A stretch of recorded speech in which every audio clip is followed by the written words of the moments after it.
জানিয়ে দিব এই মুহূর্তে পাওয়া সর্বশেষ আপডেট আন্তর্জাতিক সংবাদ। শুরুতেই শিরোনাম। ইসরায়েলকে ঠেকানো অবশ্যই সবচেয়ে গুরুত্বপূর্ণ অগ্রাধিকার হতে হবে, প্রেসিডেন্ট পেজেশকিয়ানের মন্তব্য।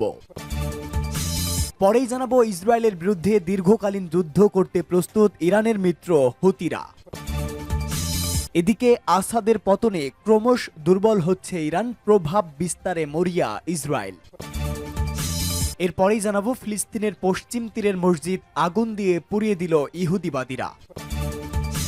এবং সর্বশেষ জানিয়ে দিব সাত সকালে রুশ ক্ষেপণাস্ত্র হামলায় কাঁপল কিয়েভ, নিহত এক। এতক্ষণ শুনছিলেন সংবাদ শিরোনাম, এবারে বিস্তারিত। তবে তার আগে প্রতিদিনের আপডেট আন্তর্জাতিক সংবাদ সবার আগে পেতে ভিডিওটিতে একটি লাইক দিয়ে চ্যানেলটি সাবস্ক্রাইব করার অনুরোধ রইল।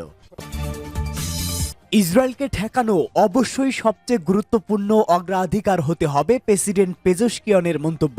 ইসলামী প্রজাতন্ত্র ইরানের প্রেসিডেন্ট মাসুদ পেজেশকিয়ান বলেছেন, ফিলিস্তিনের অবরুদ্ধ গাজা উপত্যকা, লেবানন ও সিরিয়ায় ইহুদিবাদী ইসরায়েলের হামলা থামানোর বিষয়টি মধ্যপ্রাচ্যের দেশগুলোর প্রধান অগ্রাধিকার হতে হবে। মিশরের রাজধানী কায়রোয় গতকাল উন্নয়নশীল দেশগুলোর সংগঠন D8-এর শীর্ষ সম্মেলনে অবকাশে অনুষ্ঠিত আলাদা একটি বৈঠকে একথা বলেন ইরানি প্রেসিডেন্ট। তিনি বলেন, আমরা এমন একটি সময়ে আজ এখানে মিলিত হয়েছি যখন মধ্যপ্রাচ্য স্পর্শকাতর, জটিল এবং অস্থিতিশীল পরিস্থিতির মধ্য দিয়ে সময় পার করছে। তিনি বলেন, আমরা যখন গাজা হামলায় 14 মাস পার করতে যাচ্ছি, তখন আমরা দেখছি ইহুদিবাদী ইসরায়েল লাগাতার বর্বরতা চালাচ্ছে এবং ফিলিস্তিনি জনগণের বিরুদ্ধে মানব ইতিহাসের সবচেয়ে মর্মান্তিক অপরাধযোগ্য চলছে। সর্বোপরি সাম্প্রতিক মাসগুলোতে ইহুদিবাদী ইসরায়েল লেবানন ও সিরিয়ায় ভয়ঙ্কর হামলা চালিয়েছে। প্রেসিডেন্ট পেজেশকিয়ান জোর দিয়ে বলেন, ইহুদিবাদী ইসরায়েল গত এক বছরে ফিলিস্তিনি জনগণের শুধুমাত্র স্বাধীনতা, আত্মনিয়ন্ত্রণ অধিকার, নিরাপত্তা লঙ্ঘন ও শিক্ষার মতো অধিকার কেড়ে নেয়নি, বরং তারা তাদের জীবনের অধিকার, খাদ্য, পানি, আশ্রয়, এমনকি পরিবারের সদস্যদের ভাগ্য কি হয়েছে তা জানার অধিকারও কেড়ে নিয়েছে। ইসরায়েলের ভয়াবহ বর্বরতার শিকার ফিলিস্তিনের বেশিরভাগ নারী ও শিশু। ফিলিস্তিনিদের বিরুদ্ধে এই মানবতা বিরোধী অপরাধ এবং অমানবিক পরিস্থিতি তৈরি করার জন্য সারা বিশ্ব ইসরায়েলকে নিন্দা জানাচ্ছে। ইরানি প্রেসিডেন্ট জোর দিয়ে বলেন, ইসরায়েলের বর্বরতা এবং ব্যাপক ভিত্তিক হামলা থামানোর জন্য অবশ্যই অগ্রাধিকারের ভিত্তিতে মুসলিম দেশগুলোর মধ্যে সহযোগিতা এবং সমন্বয় প্রতিষ্ঠা করতে হবে। এর প্রথম পদক্ষেপে ইহুদিবাদী ইসরায়েলের উপর গাজায় যুদ্ধবিরতি প্রতিষ্ঠার জন্য চাপ সৃষ্টি করতে হবে এবং লেবানন ও ইসরায়েলে যাতে হামলা না করতে পারে তার জন্য তাকে বাধ্য করতে হবে। এই বিষয়গুলো D8ভুক্ত দেশগুলোর কাছে নৈতিকভাবে অবশ্যই সবচেয়ে বেশি গুরুত্বপূর্ণ হতে হবে। একই সাথে তিনি অবরুদ্ধ গাজা উপত্যকা এবং অধিকৃত পশ্চিম তীর থেকে দখলদার সেনা প্রত্যাহারে জোরালো আহ্বান জানান। গাজা থেকে শরণার্থী হয়ে যাওয়া লোকজনদের ঘর বাড়িতে ফিরে আসার ব্যবস্থা করার কথাও বলেন প্রেসিডেন্ট পেজেশকিয়ান। ইসরায়েলের বিরুদ্ধে দীর্ঘকালীন যুদ্ধ করতে প্রস্তুত ইরানের সর্বশেষ মিত্র হুতিরা আবারও প্যালেস্টাইনের প্রতি নিজেদের অটুট সমর্থন অব্যাহত রাখার ঘোষণা দিয়েছে ইয়েমেনের হুতি বিদ্রোহীরা।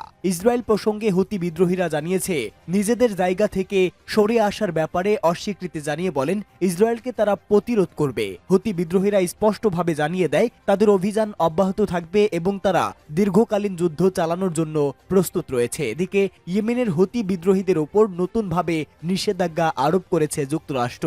সানা কেন্দ্রীয় ব্যাংকের গভর্নর হাশেম আল মাদানি এবং বেশ কয়েকজন হুতি কর্মকর্তা ও কোম্পানির বিরুদ্ধে এসব নিষেধাজ্ঞা আরোপ করা হয়। হুতি বিদ্রোহীদের ইসরায়েল বিরোধী কর্মকাণ্ড ও ইয়েমেনে চলমান সংঘাতের পরিপ্রেক্ষিতে এই পদক্ষেপ নেয় যুক্তরাষ্ট্র। এ সময় নিষেধাজ্ঞার আওতায় আসা ব্যক্তি ও কোম্পানিগুলোর বিরুদ্ধে আন্তর্জাতিক চাপ প্রয়োগের সিদ্ধান্ত নেওয়া হয়। এদিকে ইয়েমেনের হুতি নিয়ন্ত্রিত এলাকাগুলোতে সামরিক হামলা অব্যাহত রেখেছে ইসরায়েলি বাহিনী। সম্প্রতি সানা শহরের পাওয়ার স্টেশনে ইসরায়েলি বাহিনীর বিমান হামলায় অন্তত 9 জন মারা গেছে। ইসরায়েলে হুতিদের ক্ষেপণাস্ত্র হামলার পর ইয়েমেনের এই এলাকায় আক্রমণ হয়। হুতিদের এমন শক্ত অবস্থানের প্রশংসা করেছে প্যালেস্টাইনের গ্রুপগুলো। তিনি বলেন, আমরা গাজায় ইসরায়েলের আক্রমণের বিরুদ্ধে আমাদের ভাইদের শক্ত অবস্থানের প্রশংসা করি এবং তাদেরকে আক্রমণ তীব্র করার জন্য আহ্বান জানাই, যতক্ষণ না পর্যন্ত দখলদার বাহিনী আত্মসমর্পণ করে এবং গণহত্যা চালানো বন্ধ না করে। ইসলামী জিহাদের সশস্ত্র শাখা বলেছে, তেল আবিবে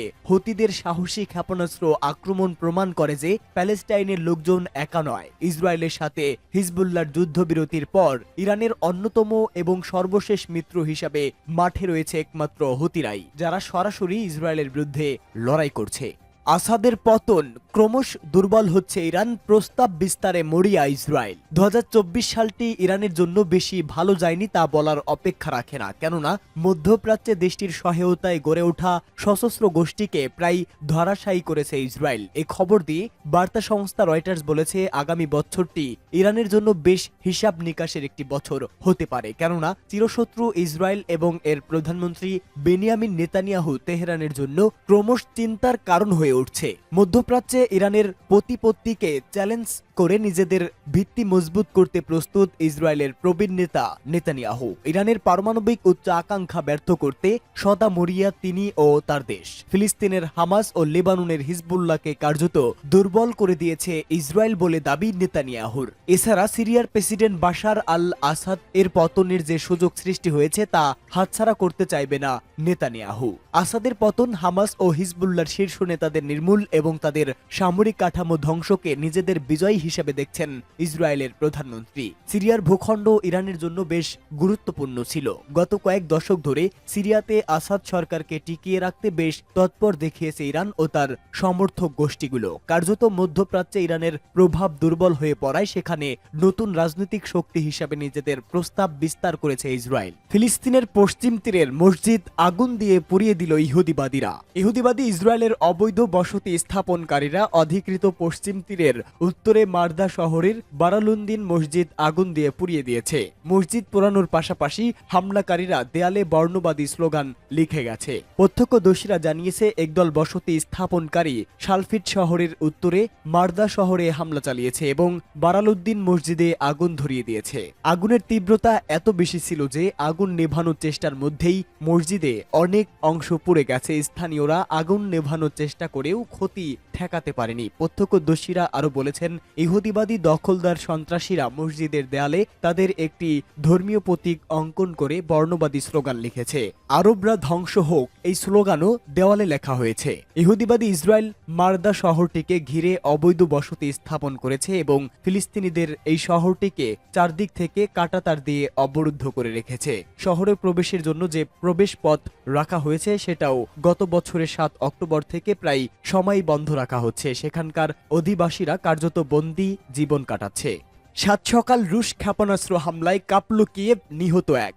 ইউক্রেনের রাজধানী কিয়েভে সকালে দফায় দফায় ক্ষেপণাস্ত্র হামলা চালিয়েছে রাশিয়া। ক্রমিক রুশ হামলায় ভয়ে কেঁপে উঠছে কিয়েভ। একের পর এক প্রচন্ড বিস্ফোরণের শব্দ শোনা যায়। কিয়েভের আকাশে ধোঁয়ার কুণ্ডলী দেখা যায়। কিয়েভে রুশ হামলায় অন্তত একজনের বেশি নিহত হওয়ার তথ্য তাৎক্ষণিকভাবে পাওয়া গেছে। প্রাথমিক তথ্যের বরাত দিয়ে কিয়েভের সামরিক প্রশাসনের প্রধান সেরহি পপকো বলেন, সকালে ইউক্রেনের রাজধানীতে 8টি ক্ষেপণাস্ত্র হামলা চালিয়েছে রাশিয়া, এতে অন্তত একজন নিহত হয়েছেন। সেরহি পপকো আরো বলেন, সকালের এই ক্ষেপণাস্ত্র হামলায় কিয়েভের বিভিন্ন স্থানে আগুন ধরে যায়। হামলায় একটি অফিস ভবনও ভয়াবহ ক্ষতিগ্রস্ত হয়েছে। কিয়েভে হামলা চালাতে রুশ বাহিনী হাইপারসোনিক কিনঝাল ক্ষেপণাস্ত্র ও ইস্কান্দার ব্যালিস্টিক ক্ষেপণাস্ত্র ব্যবহার করেছে বলে জানান সেরহি পপকো। কিয়েভের প্রশাসনের বরাতে বার্তা সংস্থা এএফপির খবরে বলা হয়, স্থানীয় সময় সকাল 7টার দিকে এই হামলা চালানো হয়। কিয়েভের মেয়র ভিটালি ক্লিটসকো বলেন, শত্রুর হামলায় আহত 2 ব্যক্তিকে হাসপাতালে ভর্তি করা হয়েছে।